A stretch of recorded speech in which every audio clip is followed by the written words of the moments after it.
Mpenzi mtazamaji wa Cleo 24 TV, kama tulivyokueleza awali, tunaangalia mafanikio ya jamii au wakazi wanaokaa Nyamongo ambao mara nyingi wamekuwa wakifanya kazi na Kemanyanki Group. Ni jinsi gani wameweza kunufaika, na baadhi yao wamenufaika kabisa na sasa hivi tayari wameanzisha miradi yao. Leo tumeweza kutembelea Malkia wa Nguvu. Selina Mkaro ni mkazi wa Nyamongo Rantarime mkoani Mara.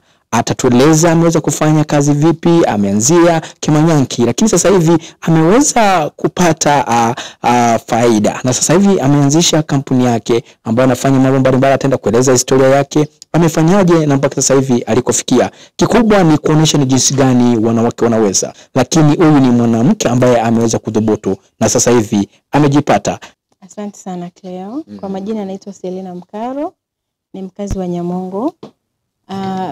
Mwaka 2012 nilikuwa mwajiriwa wa Bariki North Mara, nilikuwa nafanya kitengo cha mazingira.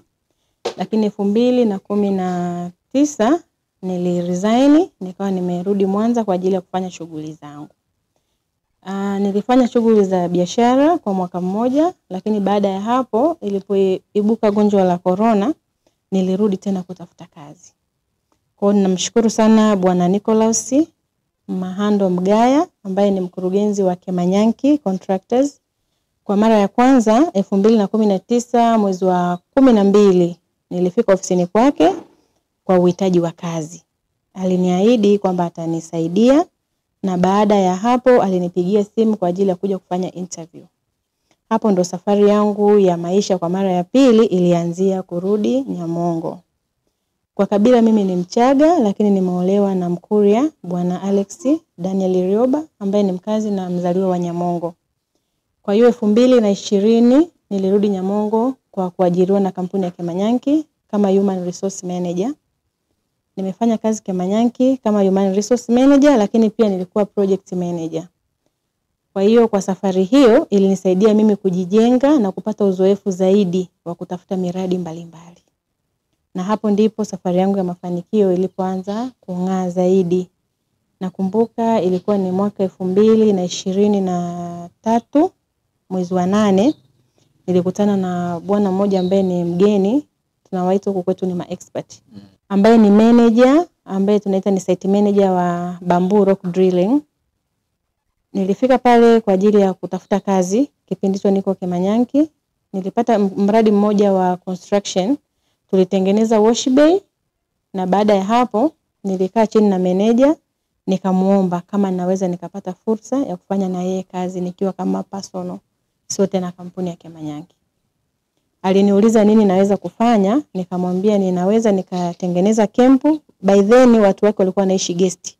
Nikamwambia ninajua una wafanyakazi wengi, lakini wafanyakazi wako wanaishi guest, ila mimi naweza nikaandaa mpango wa kama real estate, nikatengeneza vyumba vya watu wako wakaishi vizuri, na nitawahudumia upande wa chakula pamoja na marazi.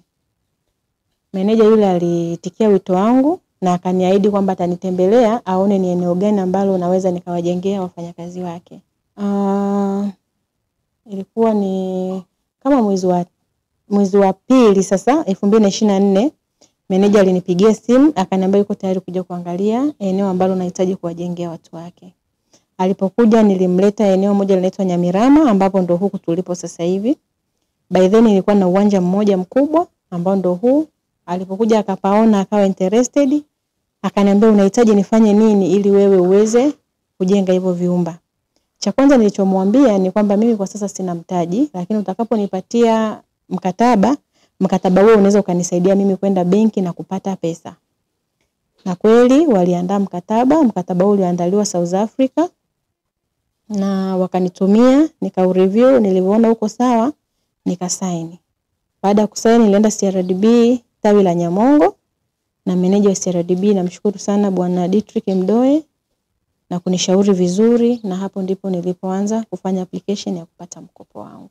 Nilipata mkopo wa bilioni 2 na ndipo nikaanza construction. Nina wafanyakazi 150 ambao wanaishi hapa kempu. Nina Wabongo na nina Wazungu. Lakini nilianza na hao wafanyakazi wa Afrika, kwa hao wafanyakazi walikuwa ni 120. Wakati tunaendelea kale kama mchoro kalivyoonekana kazuri kakaa kamewavutia. hawa wazungu wakatamani na wenyewe watoke camp, sababu walikuwa wanaishi camp hapo North Mara. Wakaja na wenyewe kuomba niwajengee vyumba vingine ambavyo wanaweza wakaendelea na wenyewe kupata marazi huko nje. Baada ya hapo, kabla hata hawajahamia hao wa Afrika, nikaanza tena kufanya hii project nyingine ya vyumba 20, ambapo ndio unaweza ukaona kuna vyumba 20 lakini nyumba moja na unit 4. Manake viwili vinageukia upande mmoja, viwili upande mwingine. Tarehe 1 mwezi wa 10 rasmi wazungu walihamia hapa. Lakini pia baada ya kuhamia tarehe 1 mwezi wa 11 Waafrika walihamia upande wa pili. Kwa hiyo namshukuru Mungu mpaka hapa nilipofika, bila yeye nisingefika. Lakini pia kwa kweli nampa pongezi sana Mr. Nicholas, alinipa moyo na akaniambia unaweza. Japo nilianza kuogopa mwanzoni kwamba hii project ni kubwa na mimi kama mwanamke nawezaje, alinitia moyo na amekuwa pia ni mshauri wangu mkubwa sana katika harakati zangu zote ambazo huwa anazipiga. Okay, wito wako sasa kwa wanawake kuhusu swala zima la udhubutu. Ina maana au ni udhubutu ungeweza kuogopa kwamba labda hizi pesa ni nyingi, takriban bilioni 2. Wewe ni mwanamke na unaenda kukopa. Angekuwa mwingine labda angeogopa kudhubutu. Wito wako sasa kwa wanawake ambao wako Nyamongo, nje ya Nyamongo na Tanzania kwa ujumla, kuhakikisha wanadhubutu pale wanapopata fursa, na wanapopata fursa waweze kuzitumia vizuri. Kikubwa ni uaminifu. Ni kweli kabisa. Cha kwanza wanawake wenzangu na wasihi na nawaasa kabisa wasikate tamaa na wasisubutu kabisa kukatishwa tamaa na mtu. Unapokuwa umepata fursa, itendee haki. Usitumie wanawake wako kama kigezo cha kusema mimi siwezi. Yaani sisi wanawake tunaweza hata tusipowezeshwa. Unapokuwa tu na idea ya kazi, amini kwamba wewe tayari ni shujaa. Kwa hiyo ninapenda kuambia kwamba wasikate tamaa na wasubutu kufanya jambo lolote. Kwa neno lolote ambalo wanaweza wakafanya, kwanza ukishasubutu kufanya tayari wewe umefanikiwa. Kwa hiyo haijalishi wewe ni mwanamke au ni dada, lakini tusiogope kuface zile challenges tunazokutana nazo, kwa sababu challenges ndio waga zinageuka kuwa fursa kwetu. Kwanza kampuni yangu inaitwa Cherish Catering and General Supply. Kwa makampuni ambayo yako Nyamongo, hususan wanaofanya kazi na Barrick North Mara, ninawakaribisha. Kwa kweli wanaweza wakafanya kazi na mimi. Lakini kabla hata hawajafanya kazi na mimi wanaweza wakatembea wakaona mazingira, na kama kutakuwa kuna uwezekano naweza nikawajengea pia na wenyewe camp kama hii ya bamboo, wakaendelea kuenjoy maisha na wakapata huduma zote wanazozistahili bila kuwa na changamoto yoyote. Mimi napatikana, kwanza namba yangu ya simu ni 0767 390 233. Facebook napatikana kwa jina la Celine Mkaro. Instagram ni Celine Mkaro pia. Lakini pia kwa upande wa Nyamongo ninapatikana hapa Nyamirama, lakini makazi yangu makubwa ni Nyangoto. Wanawake kwa kweli nataka tu niwaambie kwamba hakuna jambo dogo na hakuna jambo gumu.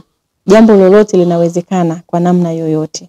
Kwa hiyo tushikamane, tufanye kazi. Pale unapoona kwamba unaweza ukahitaji ushauri kutoka kwa Selina, unakaribishwa. Na sio lazima tufanye kazi pamoja, hata tu kukushauri kwamba hiki unaweza ukafanya ukafanikiwa kupitia hapa na hapa, tunaweza tukafanya kwa pamoja. Kwa hiyo mimi ninapenda tu kuwaambia kwamba tufanye kazi kwa ushirikiano, tupendane. Ile dhana ambao wanaume huwa wanasema kwamba wanawake hawapendani, hiyo tuicancel kabisa. Mwaka 2025 uwe ni mwaka wa mafanikio kwa wanawake wote. Natarajia mwaka huu naweza nikapata contract nyingine ambayo bado iko chini ya carpet. Mungu akinisaidia naweza nikatengeneza camp nyingine ambayo inaweza kuwa ni kubwa ama inafanana na hii. Huyo alikuwa ni Selina Mkaro, ambaye ni mmoja ya wanawake waliodhubutu. Ameweza kuanzisha kempu, anahifadhi wageni mbalimbali ambao wanafanya kwenye kampuni ambazo zinafanya ndani ya Barrick North Mara inayopatikana Nyamongo wilayani Tarime mkoani Mara.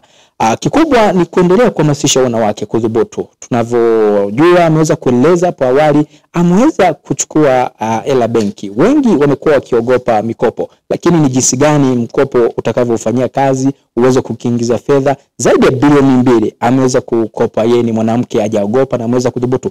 Lakini kikubwa ameweza kukifanya hapa, na tumeona majengo mbalimbali, tumeona vyumba na tumetembelea apartment ambazo zimejengwa hapa Nyamirama, Nyamongo. Na msisitizo ameweza kusisitiza wanawake waweze kudhubutu. Tunaendelea kukuletea vipindi mbalimbali. Nyuma ya kamera alikuwepo Satana. Ukihitaji vipindi kama hivi tupigie simu 0766 42 49 28. Kwaheri.